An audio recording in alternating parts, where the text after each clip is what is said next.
Halo rekan profesional, bertemu lagi di YouTube channel Deco Learning by Akoladia Group. Untuk rekan-rekan profesional yang baru pertama kali menyaksikan video ini, yuk dukung kami dengan cara apa? Dengan cara subscribe YouTube channel Deco Learning agar kami terus dapat membuat video-video menarik lainnya. Selamat menyaksikan video ini ya. Halo rekan-rekan profesional, kembali lagi di video Dynamic Talk by Deco Learning Akoladia Group.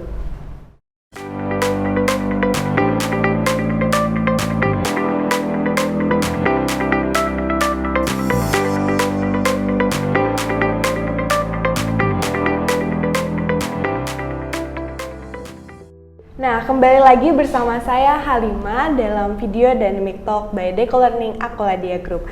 Nah, pada sesi kali ini kita akan membahas mengenai proses grup A Practice Guide. Nah, untuk membahas topik kali ini, saya sudah ditemani oleh salah satu fasilitator dari Deco Learning, yaitu Bapak Muhammad Siddiq PMP. Halo Bapak. Halo Mbak. Bapak, terima kasih sudah meluangkan waktunya untuk datang dan berdiskusi bersama kami di sini ya Pak. Ya. Gimana Pak kabarnya hari ini? Sehat, Alhamdulillah. Alhamdulillah. Oke, mungkin kita kenalan lebih dalam dulu ya Pak. Boleh nih Pak dijelaskan kepada rekan-rekan profesional semua, apa sih kegiatan yang lagi Bapak lakukan belakangan ini dan mungkin proyek-proyeknya juga Pak? Oke, baik. Terima kasih. Nama saya Muhammad Siddiq. Saya praktisi profesional dan juga trainer di bidang project management dengan pengalaman kurang lebih sudah 12 tahun. Kemudian background saya dari information technology, dari IT. Kemudian banyak project-project yang saya handle itu biasanya adalah project-project IT, kemudian project consultancy di multi industri ya, dari mulai financial services, kemudian telco, manufacturing, oil and gas, mining dan lain-lain. Oke. Nah, pada perbincangan atau diskusi kita kali ini kita akan membahas mengenai proses grup A Practice Guide yang baru aja dirilis nih Pak pada akhir tahun 2022 lalu. Mungkin bisa dijelaskan nih Pak mengenai latar belakang dan tujuan dipublikasikannya buku proses grup A Practice Guide ini Pak. Oke, baik. Jadi pada hari ini kita akan berdiskusi mengenai proses grup A Practice Guide. Ini adalah sebuah publikasi terbaru ya dari PMI yang baru saja dirilis kurang lebih di akhir tahun 2022 lalu ya, sekitar di bulan Oktober, di mana buku ini bisa dibilang adalah pelengkap dari PMBOK yang edisi ke-7 ya, di mana sebelumnya di tahun 2021 PMI sudah mengeluarkan PMBOK yang edisi ke-7 yang sudah menggunakan pendekatan principle based. Jadi PMBOK 7 ini memang fungsinya untuk menggantikan PMBOK yang edisi ke-6. Nah, proses grup practice guide ini bisa dibilang adalah menjadi substitusi atau pengganti dari konten yang sebelumnya ada dan dibahas pada PMBOK yang edisi ke-6.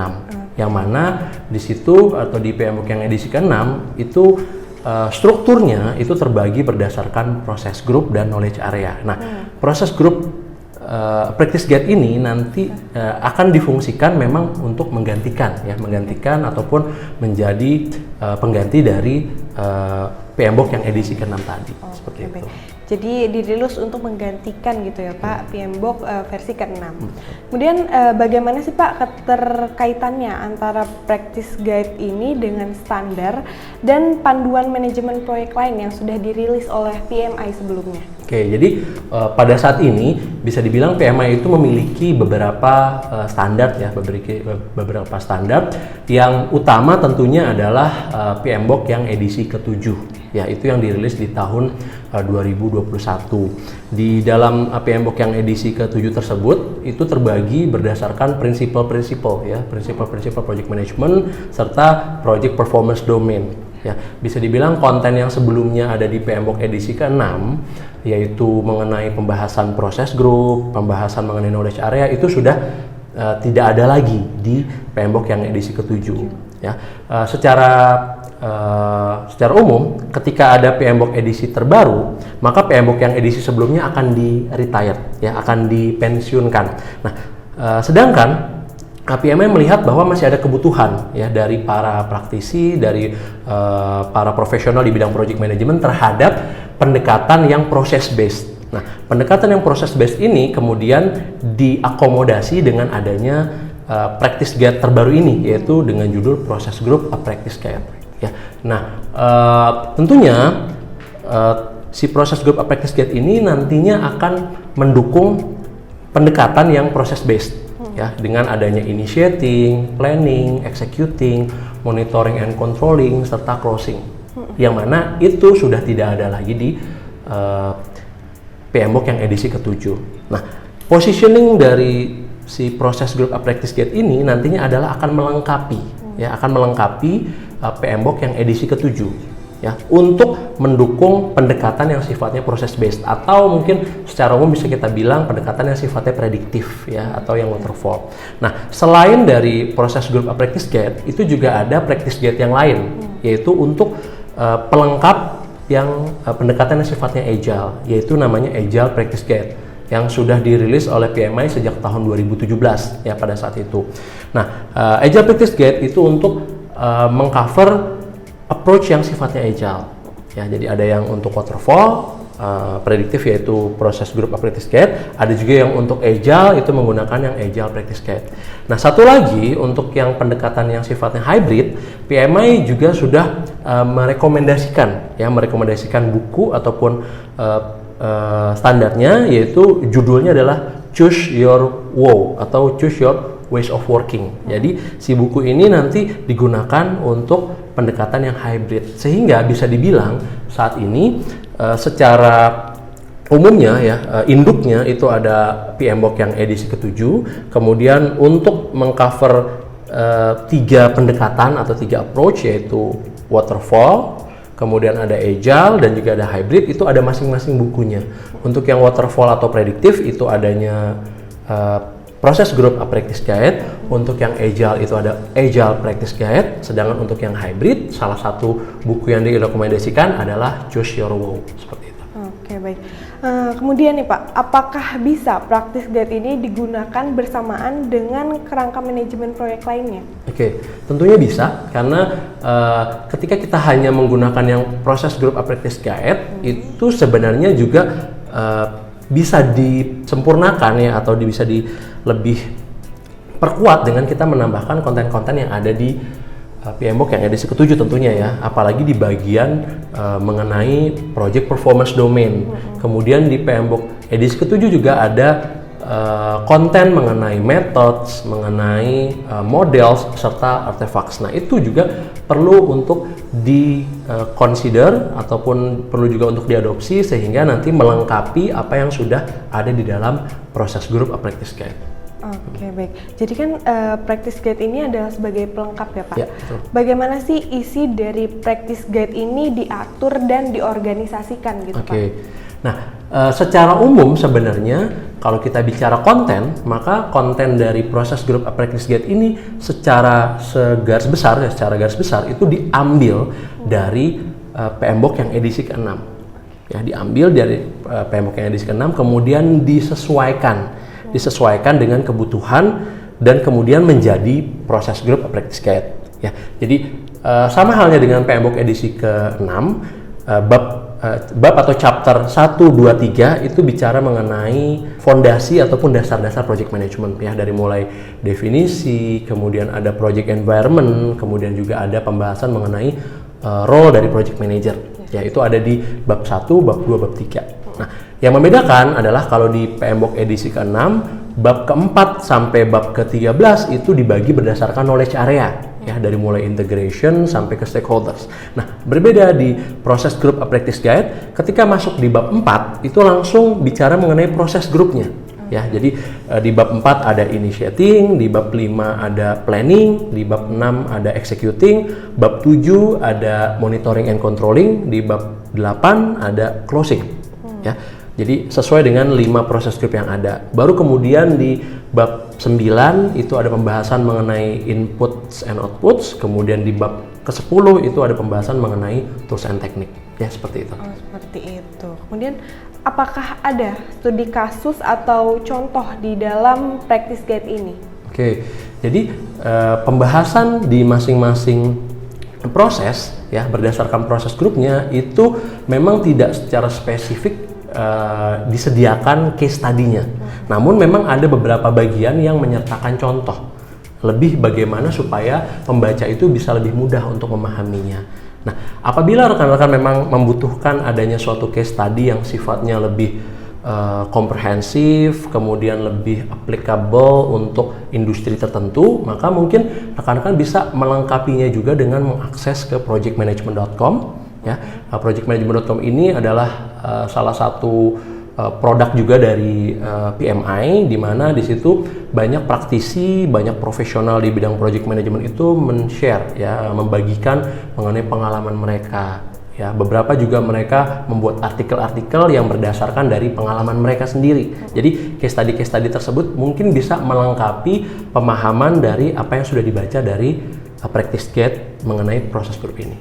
Nah, untuk tools dan template sendiri, apakah terdapat tools and templates dalam practice guide ini, Pak? Oke, jadi secara umum memang di dalam proses grup practice guide itu tidak menyertakan template, namun di situ ada satu bab tersendiri, yaitu di bab 10 itu membahas mengenai tools and teknik yang bisa digunakan oleh para praktisi ataupun profesional di bidang project management untuk menjalankan proses-proses yang ada dalam project management. Ya, dari mulai tools mengenai initiating, kemudian ada tools yang bicara mengenai planning, itu semua dijelaskan. Ya, dijelaskan, kemudian juga dirinci di bab tersebut. Ya. Sedangkan apabila yang rekan-rekan cari adalah template, ya, seperti misalnya template dokumen ataupun draft-draft contoh-contoh dokumen-dokumen yang digunakan, itu tidak secara spesifik ada di dalam practice guide ini. Namun rekan-rekan juga bisa mengakses lagi-lagi ke projectmanagement.com, karena di projectmanagement.com juga menyertakan contoh-contoh template yang bisa rekan-rekan gunakan sesuai dengan kebutuhan di masing-masing proyeknya. Oke, jadi untuk tools and template kemudian studi kasus bisa diakses melalui website yang tadi sudah di-mention ya, Pak. Betul.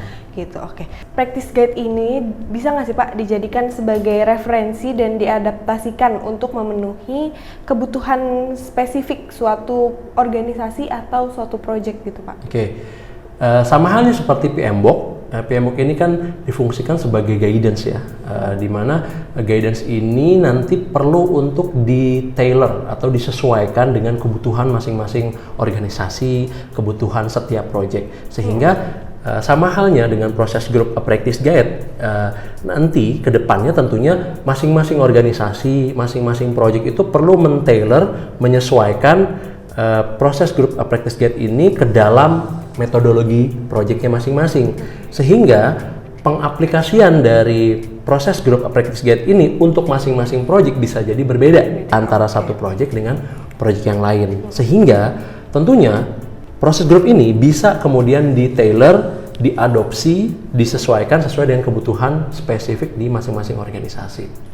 Jadi memang bisa disesuaikan gitu ya, Pak? Sesuai dengan kebutuhannya. Ya, betul. Oke. Kemudian bagaimana practice guide ini diperbaharui dan dipertahankan? Oke, secara umum publikasi ataupun standar yang dikeluarkan oleh PMI itu akan direview serta diperbaharui secara reguler, ya, secara rutin setiap 4-5 tahun sekali. Ya, kalau kita berkaca dari PMBOK mulai dari edisi ketiga terus sampai sekarang edisi ke-7, maka setiap 4-5 tahun sekali itu akan diperbaharui.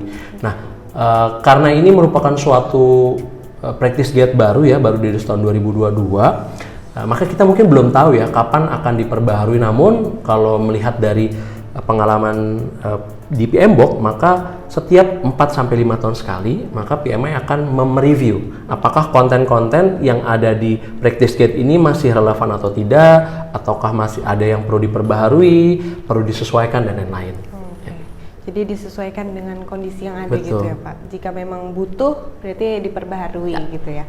Oke, terakhir nih Pak, ada nggak sih pesan-pesan untuk rekan-rekan profesional mengenai rilisnya practice guide ini? Oke, nah tentunya seperti yang tadi sudah dibahas juga, practice guide ini sifatnya adalah complementary atau pelengkap dari PMBOK edisi ke-7. Sehingga sangat disarankan bagi rekan-rekan tidak hanya mempelajari ataupun memahami mengenai konten yang ada di proses Group A Practice Guide ini, namun juga membaca, memahami, mempelajari juga konten-konten yang ada di PMBOK edisi ke-7 sebagai bisa dibilang induknya. Nah, setelah sudah memahami mengenai PMBOK yang edisi ke-7, baru kemudian dilengkapi dengan yang proses grup ini. Apalagi bagi rekan-rekan yang bisa dibilang baru mengenal PMBOK itu di edisi ke-7. Jadi sebelumnya belum pernah membaca ataupun mengenal PMBOK yang edisi ke-6, maka sangat disarankan setelah membaca atau mempelajari mengenai yang PMBOK edisi ke-7 itu kemudian dilengkapi dengan membaca proses Group A Practice Guide ya, untuk memperdalam pemahaman mengenai proses based project management methodology seperti itu. Oke, seperti itu ya Pak, Ya. ternyata. Oke, segitu tadi pembahasan kita mengenai proses Group A Practice Guide yang sudah kita diskusikan bersama Bapak Sidik. Semoga bisa bermanfaat ya Pak untuk rekan-rekan profesional semua yang mau mempelajari Practice Guide ini. Terima kasih Pak, sekali lagi saya ucapkan karena Bapak sudah bersedia nih Pak menyempatkan waktunya dan membagi ilmunya untuk rekan-rekan profesional yang sedang menyaksikan video ini. Nah, untuk rekan-rekan profesional yang sedang menyaksikan video ini, saya ingin mengingatkan untuk jangan lupa subscribe ke channel ini dan nyalain notifikasinya supaya kalian gak ketinggalan video-video berikutnya. Dan kalau kalian suka sama video ini, jangan lupa like, komen, dan juga share ke rekan-rekan profesional lainnya. Saya Halimah dan Pak Sidik pamit, sampai ketemu di video selanjutnya. Dadah! Halo rekan-rekan profesional, jika Anda menyukai video ini, yuk dukung kami dengan cara subscribe, like, and share video ini. Nah, untuk rekan-rekan profesional juga yang ingin memberikan masukan ataupun saran, langsung saja tulis di kolom komentar di bawah ini. Semoga video ini bermanfaat ya untuk rekan-rekan profesional. Sampai jumpa kembali di video Dynamic Talk berikutnya.